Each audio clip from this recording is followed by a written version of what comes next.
सही में भाई, लेकिन क्या हॉट गार्बेज है ये साउबर की लिवरी। सही में ऐसा लग रहा है हल्क ने आके, नॉट हल्कनबर्ग, एक्चुअल हल्क ने आके मूत दिया हुआ ऐसा लग रहा है उस पे। भाई मैं भी वही कह रहा हूँ, मैंने कहा अच्छी आएगी, कुछ तो कर लो भाई, कुछ तो अपनी कार का कुछ तो रख लो भाई, क्या कर रहे हैं। Hi guys, welcome back to Red Flag Radio F1 YouTube channel. It's time to pack your sunscreen and bring the drama because we are heading to Miami. Palm trees, party vibes, and a street circuit that can go from beach day to drama in a blink. And guess what? It's a sprint weekend with a 40% chance of rain.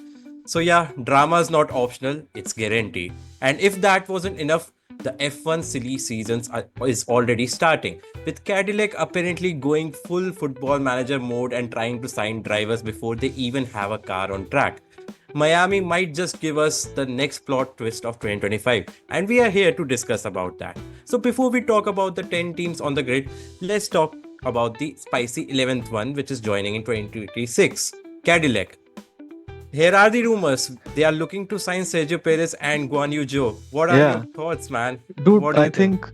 I think one of the best things that can happen to F1 right now is the comeback arc for Sergio Perez, because he was the first driver to realize how dog shit the second Red Bull is. You've got a problem, change your fucking car. Then you change your car, because Checo has been saying the car is fucked. And we all flamed him last season for that. Driver, Gasly, Albon can relate to that. Exactly. And Sergio Perez was like, yeah, that's the reason why you are not here at the moment. Yeah, and we gave him so much shit as a fan base, partly because he was doing amazing in his opening 2 seasons with Red Bull. He was defending against fucking Lewis Hamilton like that in Turkey, where Lewis called him a madman. Abu Dhabi, man. Yeah, and that's why he earned the name the Mexican Minister of Defense. So I am all for his comeback arc. I think it's going to be spectacular. Hopefully, if Cadillac brings a good car, of course, in a couple of years' time. And as for Zhou Guanyu, again, he was not a part of F1 this year, but I think he didn't fuck up as much as the other rookies did at the beginning of this season, for example. Like, Doohan is off to a bad start, right? But Right. Zhou Guanyu had that epic save in Monaco, if you remember, in the wet conditions. And yeah, I think it's a good team to start with. True, man, because what the rumors are saying that Checo is even flying to Miami this weekend. So we will get some glimpses of how he is right now. And, I think Checo brings sponsors and experience to this team, which, about to start a new journey. And it's another American team.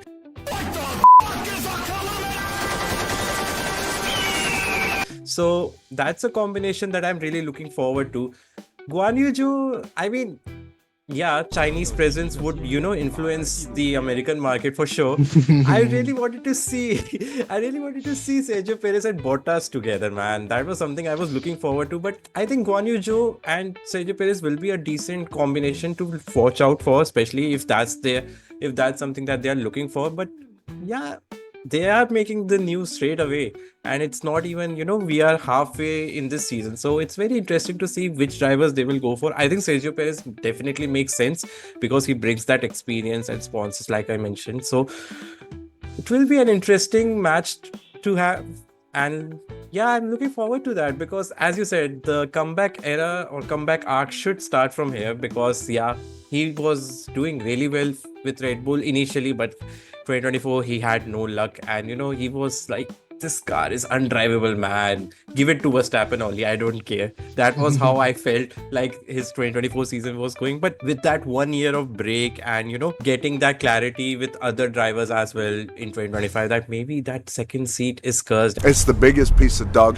shit. And something you can't do much with that car. So I think it will be an interesting thing to watch with Checo joining Cadillac and what Cadillac can do straight away with that. PR won't score points. Yes, you will have sponsors and experience, but you need performance. But that will be an interesting thing to watch out for, right? Yeah, and speaking of interesting things to watch out for, moving on to the team that is the center of attention in Miami already, which is McLaren. So, your favorite team.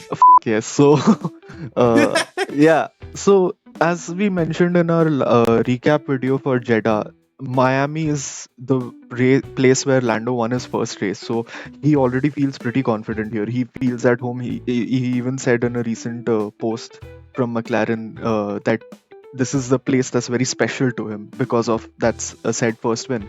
And Oscar is Right. hot off the heels of two wins now, back to back.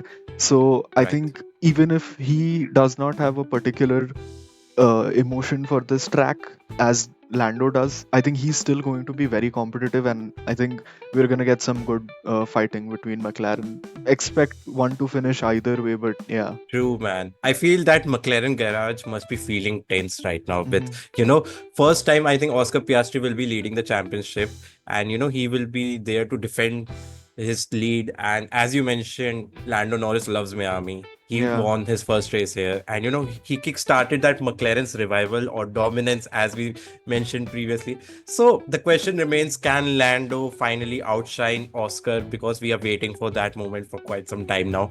The triple header definitely went, in Oscar's way. So with that 1 week break, I definitely feel Lando will be able to perform better here. And Mhm. like you mentioned, that he knows this track really well, and he has led many laps here, so I feel he will have more confidence. But think this is the team to beat. I feel both drivers should be there. This can be that track where, maybe they will get that 1-2 that we are anticipating for quite some time now, because they have that performance, right? Yeah, let's just see which McLaren driver wins because I'm pretty sure we're expecting one of them to definitely win and probably a one to finish. I have that gut feeling as well. So let's see Yeah, about that. you But will be then, putting all your money on that 1-2, right? oh hell yes, definitely. I think I am going to hedge my bets. My half of my bet will be McLaren one to other half of my bet will be McLaren double DNF. That turn one will be super chaotic. But Oh. as we mentioned, there's a 40% chance of rain. And if it Mhm. rains, you know which driver always, plans to join the party. Yeah, Max Lance Stroll. Verstappen. Oh. Oh, yes. We will talk about Lance Stroll for Yeah. sure. That's your favorite segment. I really like that segment, man. Yeah. You're turning to a, Lance Stroll fan, and I really enjoy that part. But speaking of Max Verstappen, man, he was furious after Saudi Grand Prix Mm. penalty, man. I mean, I think in his head, he wants that revenge. He wants to, remove that 5 second penalty which he got. He didn't celebrate in the podium celebrations. He was like, yeah, I got my drink. I will drink that and I will leave. That was how he celebrated that second position in Jeddah. So I feel he will be in that full revenge mood, and if there's even a one drop of rain, he will join the party straight away. That's how Max Verstappen is. So I'm That's right, expecting yeah. him to be absolutely ruthless. Yeah, and quite right because definitely if it does end up raining at any part of the race or at any point during qualifying either, I think yeah, McLaren will have to seriously worry about Max Verstappen being up there ruining their parade. But I think still though, apples to apples comparison between cars and drivers, even with Max Verstappen in his Red Bull, I just don't think that dog car has anything to offer anymore. And I think the cracks are starting to show. When even Max can't put that car in the podium places, you know something seriously with that car. But True. Yuki has been finding some sort of success with the Red Bull, so he is a factor to be considered in terms of how many points they score as a team this race as well. I think Yuki should be somewhere in the top 10 even after his moment with Gasly in Jeddah. I think we saw the bottom line of that incident was that we saw he's trying to race people and he's trying to make moves. And that was after he True. already scored points the race before that. So, yeah. Yeah, I mean, you called it out, man. You said that Yuki will DNF in that race, and that was a spot on prediction. After lap one, I was like, oh man, Karan said that. And I was like, how is that possible? And I said that Yuki Tsunoda will finish in top five. I feel if he avoided that crash, and maybe there was a potential of being in top five, but I think the F1 gods preferred your prediction. Yeah, but And you're quite right. I think if he had just survived the first lap, you definitely would have been right because he did look very spicy and racy in that car. yeah, I think he's getting that performance from that Red Bull. So that's a positive, because Lawson was not able to do that.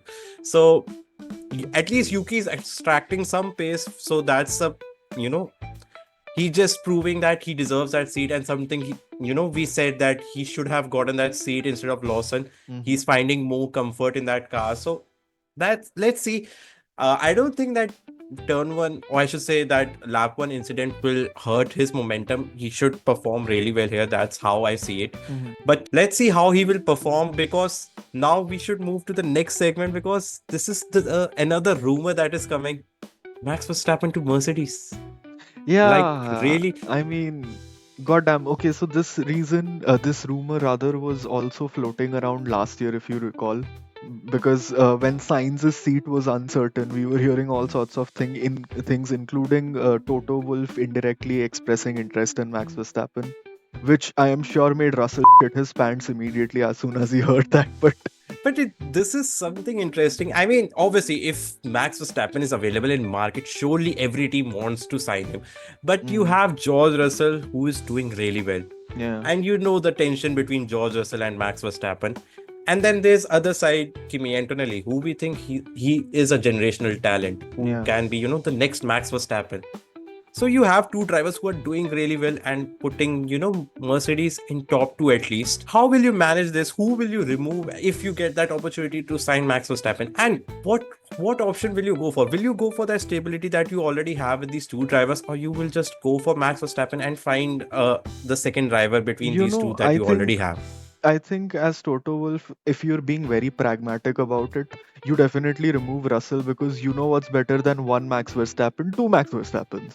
So I think that's what you should go for as Toto Wolff, because what else do you do? You're gonna have two drivers trying to score 1,000 points for their team in the constructors every year. That's exactly what you want, given that we already know that Mercedes is supposed to have a banger engine next year. Again, this is an interesting dynamic, because if there's any case where Red Bull doesn't perform, I feel Max Verstappen will be in market, whether it's Aston Martin or Mercedes, or Haas. maybe there were rumors that he will take an year off, which I don't think that will happen, because he loves racing, man. Racing is in his DNA. He can't leave that. But this will be very spicy if that happens, that Max Verstappen decides to leave Red Bull, because the whole team runs around Max Verstappen in a way. So if he decides to join Mercedes and Mercedes decides to go with Antonelli, Russell in Red Bull, I can't see that side in my head as well right now, man. Yeah. It's a funny scenario, but I feel we need more races to talk more about this, whether Mercedes will play some musical chairs with these three drivers. We should talk a little bit about how the race went for Mercedes, because Jeddah was not that great, because they are fighting for that P2, and they are doing really well in this season, but Jeddah was not that great, right? They were consistent because both drivers got P5, P6. Yes, both drivers are doing whatever it's needed and extracting those points, but the standards which Mercedes has set from last 4 races to now Jeddah, where they were nowhere close to podium. So it was something that they didn't enjoy. Maybe it could be that one-off race, but at least both drivers are consistent, right? So damage limitation in one way. So what do you think, how they will be in Miami? A good haul of points, yes, for them in Jeddah, even though they didn't score podium by means of George Russell. But I think no, Miami is not going to be going back to old habits for Mercedes, because I don't think they have made, first of all, for Antonelli, this will be a first time at Miami, and that will be a factor we must consider when we're discussing what the performance is like. And I think Russell has not so far made an impression on this track either. So, I think again they will take some of the good points, like 4th, 5th, 5th, 6th, something like that, but not much more. I think perhaps the 3rd place might be occupied by one of the Ferrari drivers. I mean, one of them did just occupy a podium spot, so we should consider Leclerc at least, and maybe if we're considering the sprint part of the race, even Hamilton. Apparently he's good at those. Right. I mean, Leclerc is finally looking in sync with that Ferrari after those upgrades, because he was bulletproof, I feel, in Jeddah. He got that 3rd position and finally a podium on a Sunday. So that's good. But Hamilton, like you said, he got that win in, China sprint, but that's too far back now, man. And he's not feeling comfortable. He's, I can sense some anger, some frustration now with his interviews. And there's something, he's unable to extract some Italian performance. I don't know, but he's not enjoying his time at Ferrari, right? He needs some brain surgery, like you mentioned. Yeah. Yeah, I think okay, let's call another bet here. Does Hamilton go to a neurologist in Miami before the race or after the race? There's a high possibility that he will go after race I think because there's a he high would have done that possibility part he's in gonna Jeddah as go well. during the race. Oh, He's that's just like, he also. comes back to the pits, he's like, F you, this car, I'm going to the doctor. I think the only thing that he wants is to win more races and fight for that 8th championship, right? Which is something that is not happening at the moment. I think he'll That's the score sad P8 in Miami if that helps in any way. I don't think that will help. That we will get more aggressive interviews from Hamilton Yeah. for sure. Moving on to someone who was a lot more stable during the race than Hamilton, the Williams cars, man. I think Sainz's comeback tour has very much began, and it was great to see him pull that 3D chess move that he did in Singapore last year. We have talked about it a bunch of times, but it bears repeating because it was just one of the most simple but effective. It's a simple spell, but quite unbreakable. And yeah, Albon has already been good so far in the first 3-4 races with that car. So I think Williams is another team that should occupy some of the points positions, especially since they are very much proving to be the best of the rest, like we gauged out of their preseason testing. So probably expecting good stuff Right. from Williams, yeah. Right. I mean, I feel they are best of the rest, as you mentioned, and with Sainz, getting that better feel of that car and was able to lead Albon with him. It was something, a master stroke in a way, because he knows how to handle these situations. And the best thing about Sainz is he was able to out-qualify Hamilton twice now, which Yeah. is, a very strong message to all Ferrari people. So far, so good for Sainz. He was struggling initially, and as we mentioned, Albon was able to extract the best performance and got some crucial points straight away. So now with both drivers doing whatever is needed, and we heard that, they are planning to freeze all the development straight away, maybe the major upgrades that they were planning, and just fully focus on 2026. If initially they can grab as many points as possible, they can still focus on 2026 and still get that P5 at the moment. So I Yeah. think that's the approach that they are going with, unless there are some other teams who decide to bring some upgrades and push them ahead. Then that's a different scenario. But I feel Williams are in a very good spot at the moment. Like, they are getting those points and they are in that perfect position to focus for 2026 as well. Because top 4 teams are, I think, pretty far. And if Yeah. something goes wrong at top, they can definitely capitalize on it. But Unlikely, I think though. 5th position will be amazing. Yeah, I think a 5th is great for Williams, and that is, if you remove the top 4 teams, you're basically first in the secondary part of the championship, right? Because Right. the top 4 are just not going to be able to be caught up with in this lifetime, at least. But then moving back, calling back to your point you made about focusing on 2026. What about Daddy Stroll's team? I think Adrian Newey might be cooking something for 2026. But yeah, What else I can say, man? They are not bringing any upgrades. At this point, I feel even Alonso is losing that motivation to drive that car, man. He's 43 years old. He wants to fight. He wants to win. And remember 2023 when he was P3, enjoying his race, watching Lance Stroll overtaking other cars for P13. Like, oh, Stroll is doing really well. Nice overtake. And now he's in that situation where he will be fighting for that P13 and he can't do much. Yeah. Because that car is, let's just say dog shit. Because Yeah.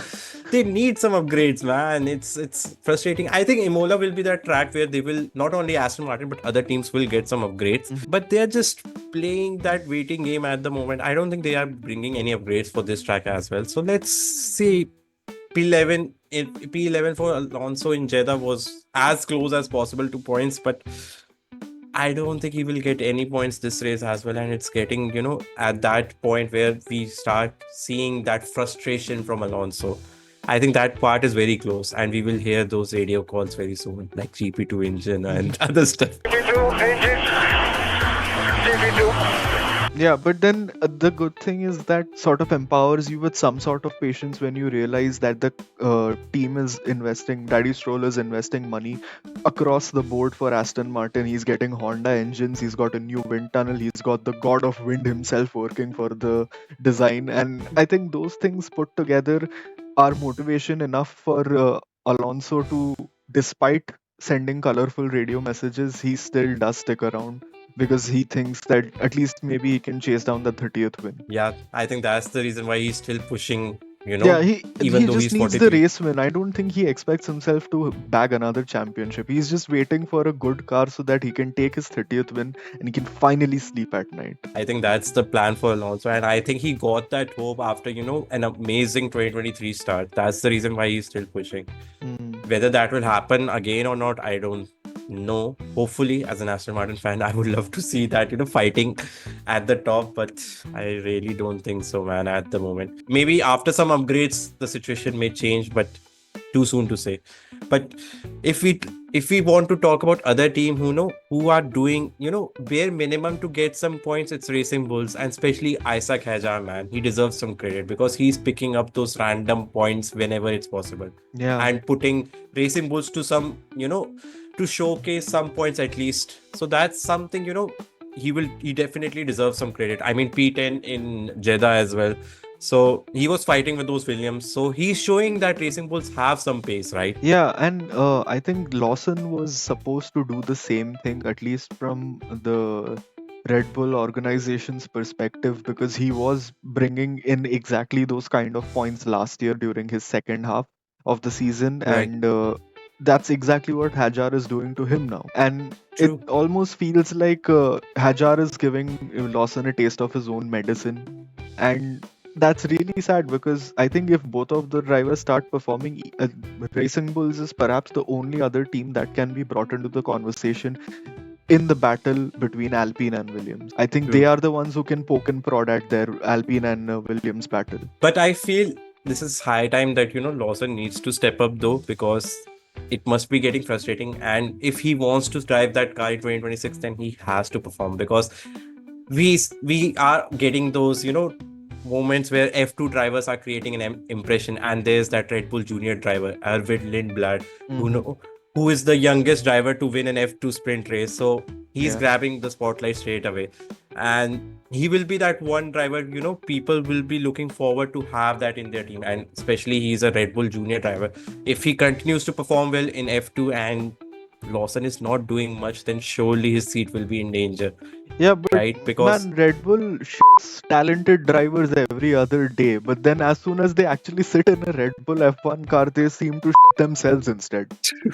True, but they love this musical chairs game, man. They are famous for that. They want to try every single way to get whatever points as possible. And if in any way they can find the next Max Verstappen, which we always say for any driver that starts performing from straight away, I feel they won't miss that opportunity. Like, give him the drive. Let's see how he does. They have those two teams to try and so they have that I'll say advantage in a way to experiment. And Yeah. if one of the drivers are not performing, then they have other options straight away to go for. So that's the advantage they have. And I would love to see Lindblad perform in F1 car because he has some Indian roots as well. Yeah. So it will be an interesting thing to watch as an Indian. Right. But yeah, let's see how it goes. Definitely Lawson needs to step up, right? Yeah. But moving on to another team that has a lot of options for their drivers, Alpine. Apart from Gasly, Right. of course, he's the most safe driver this season, I think, because he's proven his point multiple times, despite the crash with Tsunoda, which I think up to a large extent we do blame Tsunoda for that, right? But Right. so moving on to Doohan, however, yeah, I think that brother is gonna get booted, man. He's not doing well. And I think Colapinto He's can getting smell cooked. that Alpine seat big time. Right, man. It's frustrating for him as well. He's getting cooked. Yeah, and I don't know, man. The pressure is rising, and Colapinto is watching, and we are almost there to European leg, where there were rumors that if he doesn't perform, then probably Colapinto will get that call.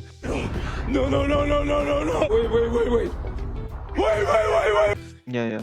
and he's not performing. I mean, Gasly showed that pace in qualifying, and we couldn't see that pace in during the race because of the crash. But Jack Doohan was nowhere close to, fighting for those points as well. He was at the back, and that's not a good sign, especially, when if there's that case where one of your top driver is out, surely you have to show that, yes, I can take that pressure away and perform in those conditions, and you are not doing that. So it must be frustrating for both sides, and Jack Doohan definitely needs to perform from here now, man, because But I don't as you see said, they him have too doing many that though. options. Yeah, but I don't see Doohan improving all of a sudden for no reason. I just Me think, neither, yeah, sadly, right now, but at the moment I don't see that happening as well. yeah, and that does mean hopefully we get to see Colapinto soon, because I do like Colapinto as a driver. I think he was doing amazingly in that Williams, and I think I really want to see Colapinto again, and I just like him very much. And yeah, then hopefully that rounds out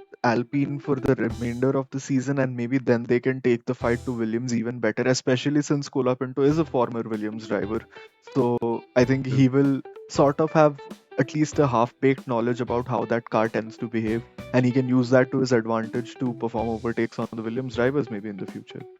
Right. But I think that's how it will be if, Jack Doohan continues to perform like this. But let's see.